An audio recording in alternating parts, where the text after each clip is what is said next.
There's a chart I saw recently that I can't get out of my head. A Harvard business professor and economist asked more than 5,000 Americans how they thought wealth was distributed in the United States. This is what they said they thought it was. Dividing the country into 5 rough groups of the top, bottom, and middle 3 20% groups, they asked people how they thought the wealth in this country was divided. Then he asked them what they thought was the ideal distribution. And 92%, that's at least 9 out of 10 of them, said it should be more like this. In other words, more equitable than they think it is. Now that fact is telling, admittedly, the notion that most Americans know that the system is already skewed unfairly. But what's most interesting to me is the reality compared to our perception. The ideal is as far removed from our perception of reality as the actual distribution is from what we think exists in this country. So ignore the ideal for a moment. Here's what we think it is again. And here is the actual distribution. Shockingly skewed. Not only do the bottom 20% and the next 20%, the bottom 40% of Americans barely have any of the wealth. I mean, it's hard to even see them on the chart. But the top 1% has more of the country's wealth than 9 out of 10 Americans believe the entire top 20% should have. Mind-blowing. But let's look at it another way, because I find this chart kind of difficult to wrap my head around. Instead, let's reduce the 311 million Americans to just a representative 100 people. Make it simple. Here they are: teachers, coaches, firefighters, construction workers, engineers, doctors, lawyers, some investment bankers, a CEO, maybe a celebrity or two.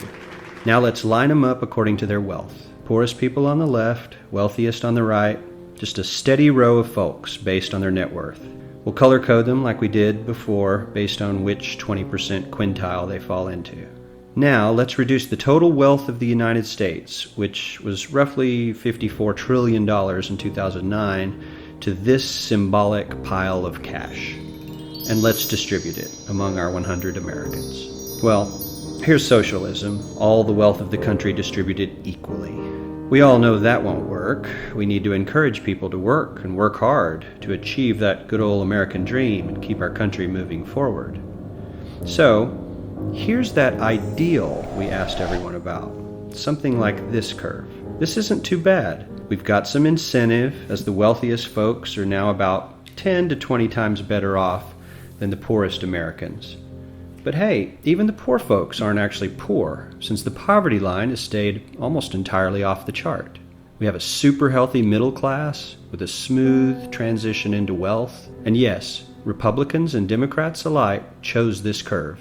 9 out of 10 people, 92%, said this was a nice, ideal distribution of America's wealth. But let's move on.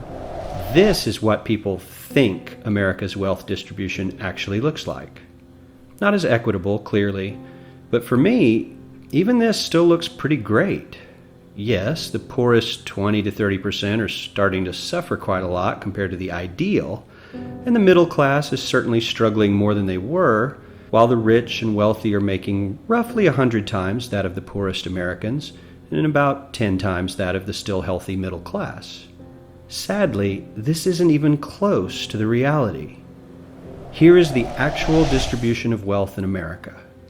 The poorest Americans don't even register.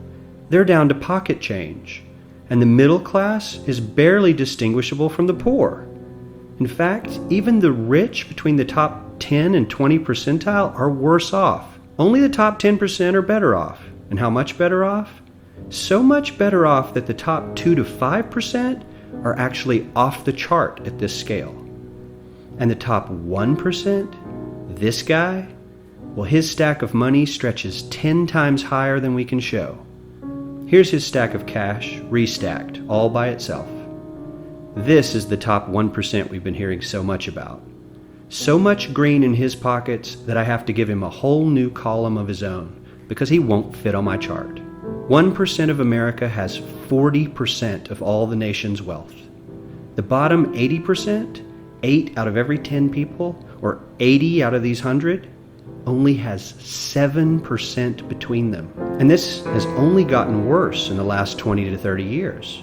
While the richest 1% take home almost a quarter of the national income today, in 1976 they took home only 9%, meaning their share of income has nearly tripled in the last 30 years. The top 1% own half the country's stocks, bonds, and mutual funds. The bottom 50% of Americans own only 0.5% of these investments, which means they aren't investing. They're just scraping by.